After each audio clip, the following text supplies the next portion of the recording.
Cozy up and welcome to this week's episode of the Cub Cast featuring Reggie Watkins. The man who has appeared in Black Ops Cold War as Sims, Badlanders Henry Means, and Detective Martin Webster and Bosch. Welcome to the show. What's up? Thanks for having me. Yes, fantastic. So we're just going to go through a few questions and stuff. It's a pleasure to have you. Yeah, thanks for having me, youngsters. I appreciate it. So firstly, have you always been interested in acting and voice acting? Yeah. I always wanted to do like anything involving entertainment. You know what I'm saying? Like TV, film, radio. I was always in the car driving in the back seat with my mom, and I'd hear people on the radio, and I wanted to be people on the radio. So I always wanted to do that, and that was voice acting. And then as I got in this entertainment game, I started seeing there was other ways to make money, and I wanted to get that money too. Yeah, fair enough. It's obviously listening to it on the radio and then seeing like, oh, I want to do this is a good thing to start off with. Yeah, for sure. Like, you pick a dream, you have a dream and you just keep going for it. And that's what I did when I was younger. I heard people on the radio, I saw people on TV, and that's just what I wanted to do. How did you fully get into the business of acting and voice acting? Like what kind of brought you in there? Into voice acting? Yeah, just acting in general. Acting, I did that. I started doing that as a kid. I was probably, hold on, you guys? I'm 14. You're 14? Oh, okay. I was younger. I was about 8 or 9 years old when I first started, getting into acting. I did a play when I think I was like 9 or something, but I used to do like church plays and school plays and things like that when I was a kid. Mm-hmm. So that was my first jump into, acting, and it never left, my system. I always wanted to be on TV or in the movies. Like, I thought it was just like a glamorous thing to do, and it looked like it was so much fun. I wanted to just be a part of it. So that started me when I was like 9, and then I played football until I was 21. But while I was playing football, I still was, messing around with acting and comedy. And then when I got hurt and couldn't play football anymore, I 100% shifted to acting and moved to LA and started working. That's very fair. So your first job was like a doorman at a comedy store, right? My first Hollywood job. Yeah. Well, Hollywood. I wasn't in Hollywood. I was in San Diego. I was at the La Jolla Comedy Store. Yeah. And I was a doorman there first.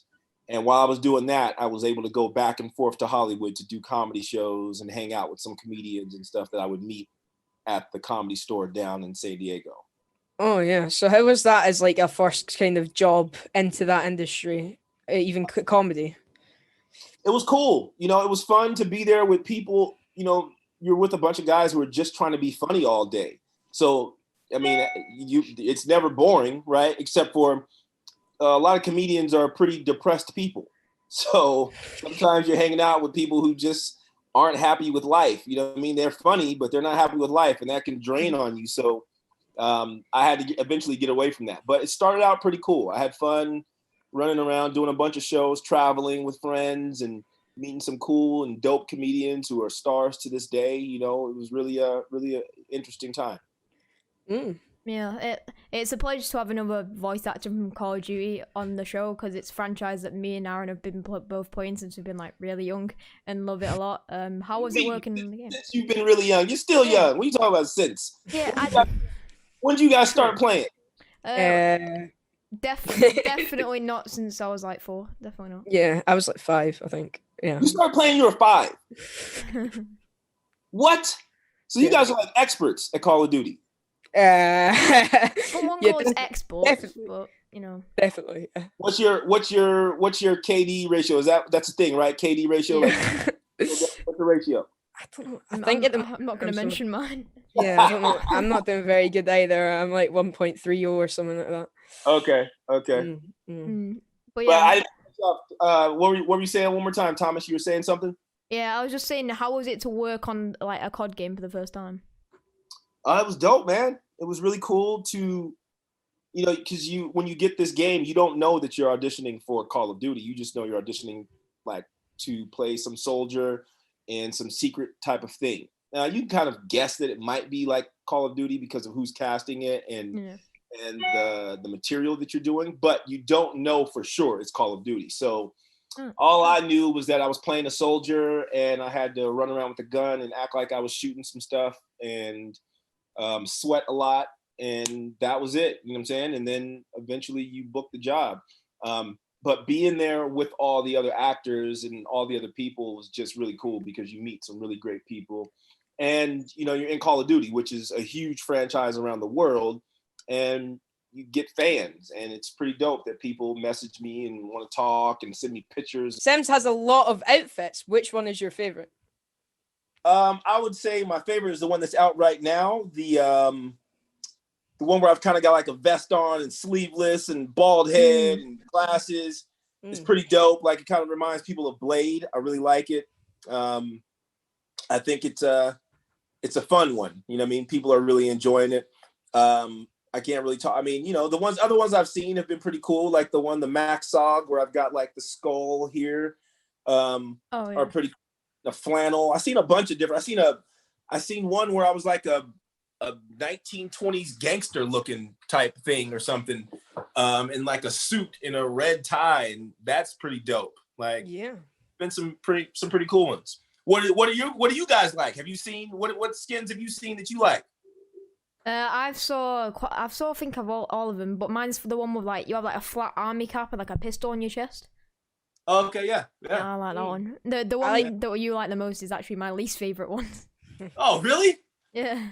Yeah, I love that one. Oh man, they finally let me. I'm bald headed. They let me be bald. Finally. Yeah.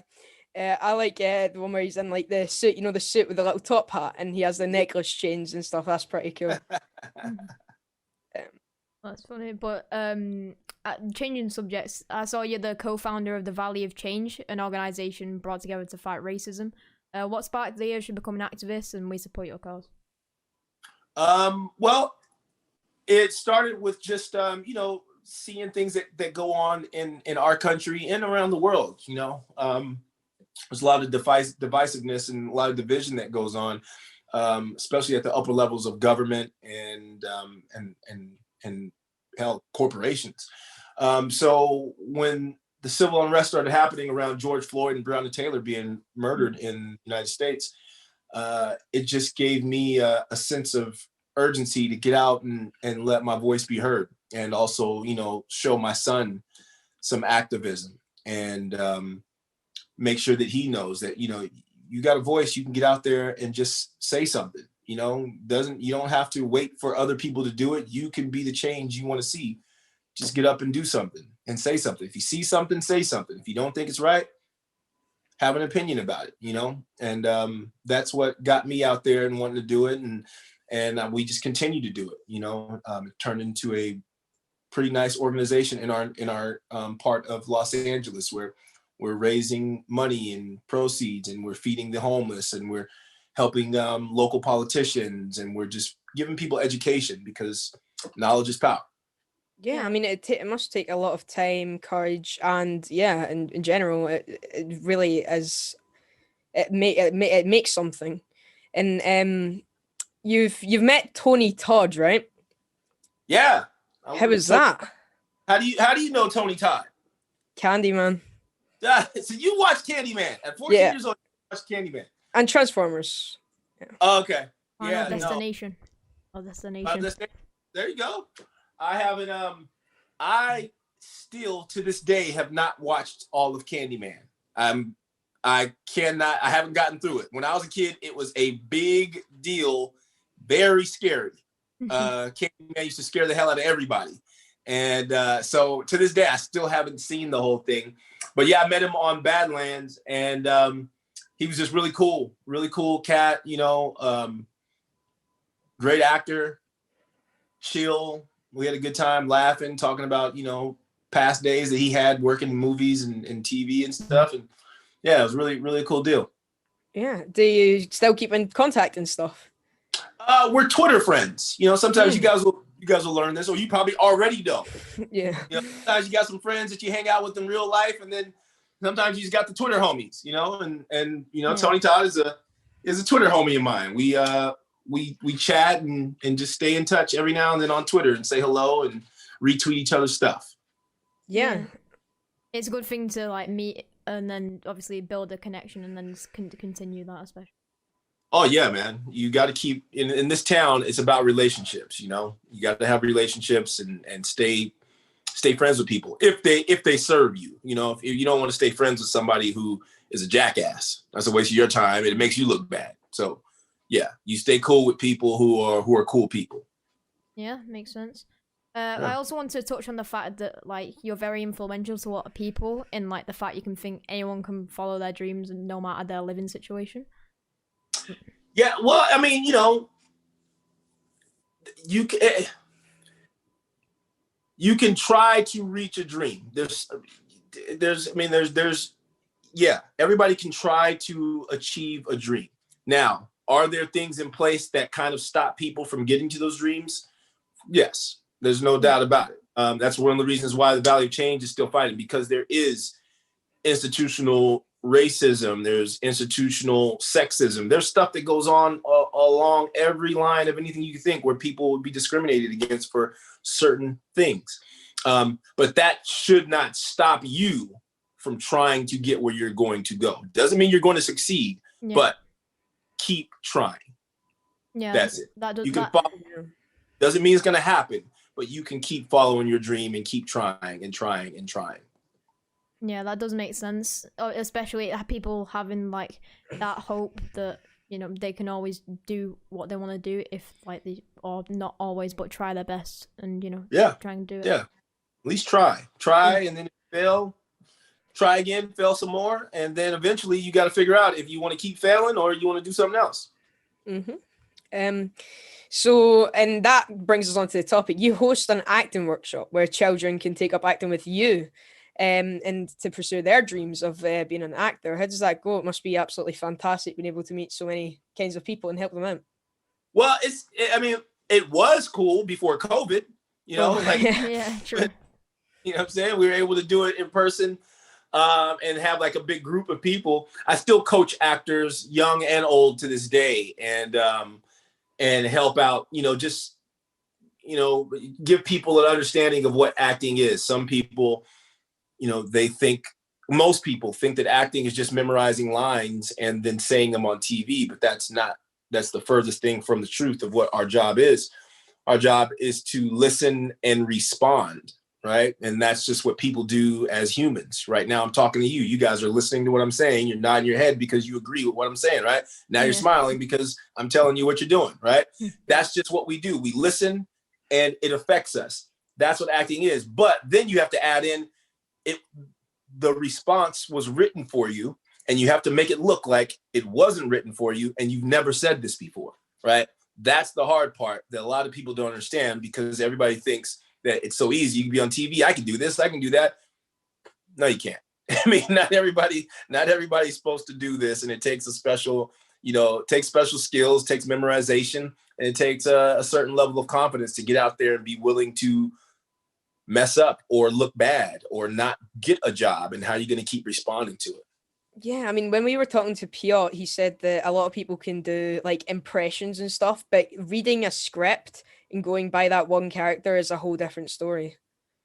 Yeah, that's it. Yeah, I'm a big fan of golf. I've been playing it basically my whole life, and not been able to in the past like year or so. But I saw you're quite the fitness enthusiast. Obviously, I saw you did play a bit of golf, American football, and just keeping fit in general. But after your knee injury when you were 21, did you lose like passion for fitness and sports in any way? Look at you guys reading up on all the stuff, man. You guys are impressing the hell out of me. Little youngsters knowing all the business. That's dope. I'm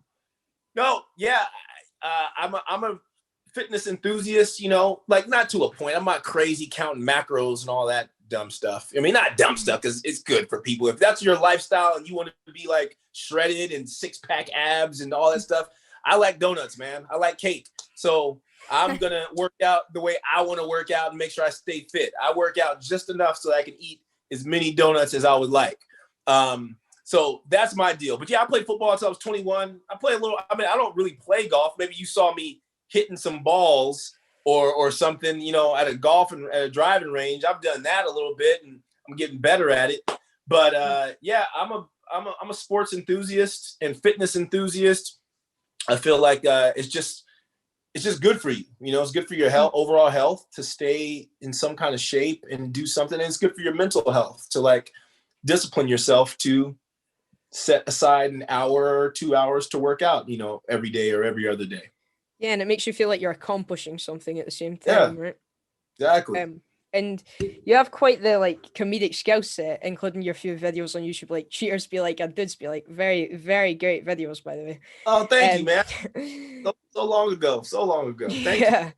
So did your comedic sense rise from working at a comedy store, or did that come from something else, or did it just touch on it, or?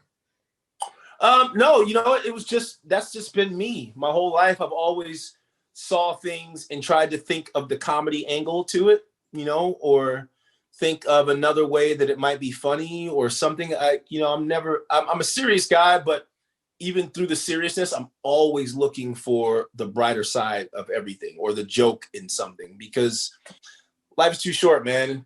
Try to find a way to laugh all the time if you can. If you can laugh all day, you'd be living the greatest life ever, right? There's going to be some times when you're going to be sad. There's going to be some pain. But for me, as a young kid, I always just looked for the funny in everything. So that's where that comes from. And then as I got older, I met other people who were funny and funnier. And I would write and try to just come up with ideas. And so, you know, those YouTube sketches that we did years ago, it was just stuff that we were just like, I think this is funny. Let's try it, you know, or I got time. Let's just do it. I mean, who cares? Like, why not? Let's put it out there, see if people like it. If people like it, they do. If they don't, they don't. We'll just make something else. Yeah, there's a lot of that going around at the time with like Vine and whatever, and I think now it's on TikTok and stuff. But yeah.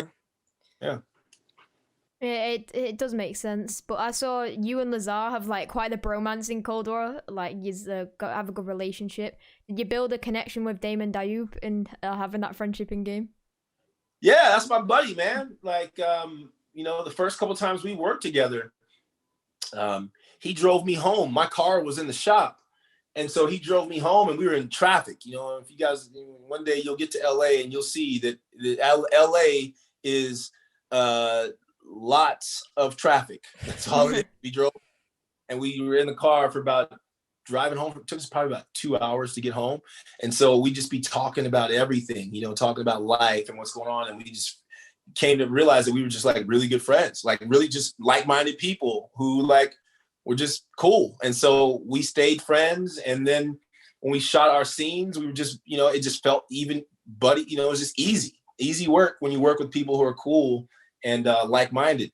And, you know, then we went to Wisconsin together, and then we were there, and, you know, we had every meal was together. Every breakfast was together. Like we were riding in cars together and hanging out on set all day together. So yeah, you just build a friendship with guys like that. And yeah, he's my boy. That's my boy. So you have like a few like big parts in campaign. Which is your favorite like campaign mission? Well, the campaign mission that I'm in is Fractured Jaw, and I really love that one. I mean, because I'm in it, but it was fun, you know, doing that, and I actually didn't get to do the motion capture for it because COVID hit, so I couldn't film it, but I got to do all the voiceover stuff for it. But yeah, it was really cool, you know, doing that scene. And then there's another scene that we did that didn't make the game, but we did another scene with Adler that was really cool. And for some reason it just didn't make it into the game. But yeah, those are a couple of mine. And you know, the scenes in the safe house are really dope too, because it's all the actors and all my friends. And then the offshoot to the safe house where you can pick other things to talk about or go to another character and see what they say. So yeah, there's some cool stuff in there. Yeah. It is pretty cool, especially when you can just like walk up to people and like have a conversation with them and just like see a little bit of the backstory of what's actually going on in the story. Yeah, it's these games, man, they make them so in depth and just full of life and other, you know, options. Like it's really interactive. It's really cool. Yeah, I mean, games are just getting more realistic. It's to the point where like I know motion capture's been around for a while, but like, you know, you're actually acting and then you end up animated, you know, it's kind of cool. Yeah, it's really cool to see yourself on the screen. It's a dream come true. Yeah. Yeah. We watched the Call of Duty, the Rescue of the Dew advert. We found it quite entertaining, and I especially love when like he robbed the Mountain Dew bottle from Garcia. Did you find the finished product like entertaining yourself? Yeah, I thought it was funny. Like, we did that. They called me to do that commercial and do the voiceover for it, and I saw the commercial when I was shooting it. When I was doing the voiceover, it was really funny. And but they let me my last line of "not sorry." We played around with that, and it was serious, and then I kind of laughed on one of them, and they were like, "Oh, we really like that laugh." And then that's the one that just stuck, and so it was cool. But the whole thing took me about 30 minutes. I went out there and did it and did a couple of reads of the lines. I got 2 lines, Garcia, I'm coming. And then not sorry. And then that's it, but we did that a couple of times and it was in and out. And that's Hollywood for you. Yeah. Well, on another subject, like like when it comes to multiplayer, is that just all voiceover stuff when you're recording it? It's all voiceover. There's no motion capture for multiplayer because they can't literally, because it's random. It's a bunch of people that in the world just jumping in and playing a game. So there's no there's no scene to be had. It's just a bunch of lines that can be said, while they're talking, while they attack some mission or map, But yeah, there's no mocap for multiplayer. Not from the actors. They basically have they have motion capture people who do all the moves that could ever happen for a player or something, and then every player gets the computer saves that information. The computer puts that into every single player. So somebody walking, there's some person who walked, and now everybody walks like this character, or like that person who did the walk, and everybody, punches one certain way, or people punch one way, or cut one way. There's an actor or a motion capture guy who did that, but wasn't any of the campaign actors doing that stuff. Yeah, but you're in multiplayer and you're a very, very used character. Like a lot of people use you. Is it not weird to hop into a game and see a lot of yourself? No, it's surreal, like, and I'm glad that people are really, liking the character. It's pretty dope, especially to be an African American. I mean, a black man, and have people of all races and colors and sexes playing as your character and being somebody that people think is popular is really cool. So I'm excited for it, and I think it's really, really dope. And I'm thankful that Activision and Treyarch and Raven and Call of Duty that they did that, and they've showcased him a little bit. Like, we got that commercial that just came out for PlayStation that my character's in, and he's flying out of the sky. It's pretty dope. Mm. So with every guest we like to play like a little game type thing. So would you want to do a few like true or false and a few would you rather questions regarding Call of Duty and your career? Let's do it. All right, so for the first one, testing your knowledge of Call of Duty a bit. I failed. I already failed. I don't. For the true or false, Soap McTavish died in Modern Warfare 2. Is this true or false? One more time, say that again. Soap McTavish died in Modern Warfare 2. I'll say true. Oh, this was false. He actually died in Modern Warfare 3. It was one of the saddest scenes I've ever played in a video game, to be honest. Oh, wow. Okay. Sorry. Rest in peace, Soap. True or false? Sims has 10 multiplayer outfit styles so far. I'll say false. Yeah, it's actually true. There's 10? 10. What are the 10? How? Who? How? I've never even... I think some of them were leaked, but I think there's like, at the moment, there's something like 5 out, but there is actually 10 so far in the game files. Oh, wow. Yeah, I have not seen those. And I could not speak on whether or not those are real or not. I don't know. I can't say anything. Yeah. Fair enough. Cool. So, in the entire of the Black Ops series, Woods has made 4 appearances. You're asking if that's true or false? Yeah.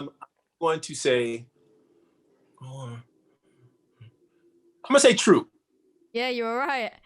Okay, there we go. He's been in every Black Ops game apart from Black Ops 3.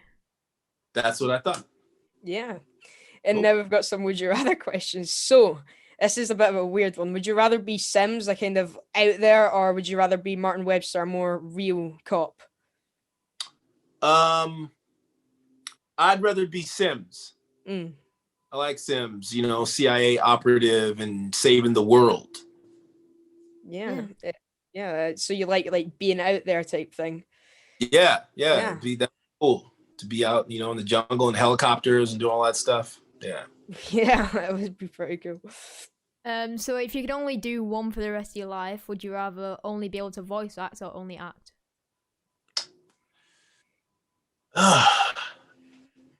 Rest of my life, I would say act.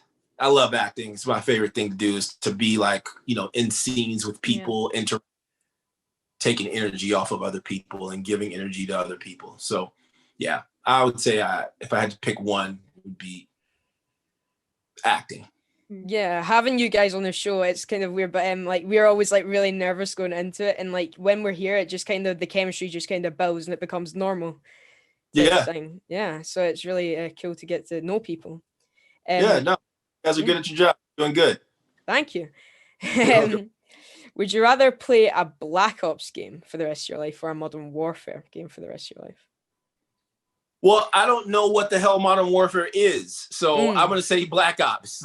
That's all very I know fair. is I know Black. Well, but I think I do know the distinction. Modern Warfare is like today's times. Black Ops is usually going into the past or the future? Are they? Yeah. Okay. Or the future. I think Black Ops just seems more fun. You know, going on missions and things like that, and past missions. Maybe hell, if they're in the future. As long as Sims is in the future, I'm good with Black Ops in the future too. You know, just bring Sims. Yeah, at least you said Black Ops. Maybe you wouldn't get in another one. I do agree as well, because like for the same reason you said, that I prefer being able to do something either in the past and more historical, or like in the future and just see what you can play around with. Yeah, right. All fun. Yeah. So is there anything you would like to add or like ask us? Now hold on. Where are you guys? I remember I saw Piot's interview. You guys are, one of you guys is in Scotland. Who's in Scotland? That'd be me. Oh, you're in Scotland. Yeah, I'm in Scotland. Are we lagging again? Yeah, okay, Aaron's in Scotland. Yeah. Thomas. I'm England. So Thomas is where? England. Okay, where in England are you? Manchester, which is like north. Oh. Okay, David Beckham area, right? Is that Beckham? I think so. It's like the London is south, right? Or am I getting them mixed up? Somewhere. My geography is a bit questionable. I don't know. I'm like the opposite side of the country as London, which is a bit interesting. Oh. Now, how did you guys become friends? We met online. Yeah, one of our friends, like we were playing. I think it was Fortnite at the time. It was ages ago, but like just sort of just played a few games and then just went from there. Yeah, and then you guys decided to start doing a podcast a couple weeks ago. Yeah. Yeah, wow. we just started talking because obviously he and I have both been wanting to do a podcast for a long time, but we've never actually had the confidence enough to start one, and like didn't know the right person to do it with, and we obviously we were motivated to do it and started it. Yeah. Well, good stuff, man. Proud of you kids. You know, this is what you got to do. Take a step out, and it's all experience and practice. You guys are starting now, and then in 10 years, you guys will have 1 million followers. Not even 10 years, probably a year from now, you guys will be at like hundreds of thousands of followers, and then you'll be in the millions, and then somebody will come pay you to buy your show, and then you guys will be millionaires. We wish. That's keep going with those goals in mind, man. But you guys are doing great. You guys are doing a good job, and thanks for having me. Yeah, it is really an honor for like someone like you, obviously, to come on our podcast. Yeah, man. Well, I appreciate it. And the fact you guys reached out and asked, that's all it takes, man. You gotta ask. Sometimes people will say no, but no is just 2 letters. What the hell? It can't hurt you, right? That's it.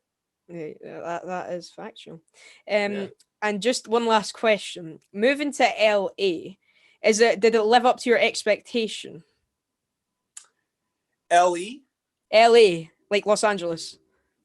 Oh yeah. Los Angeles was everything I dreamed of when I was younger. I always wanted to be in Hollywood and go to parties and clubs and be around, celebrities. But now that I'm older, I don't care about the celebrities.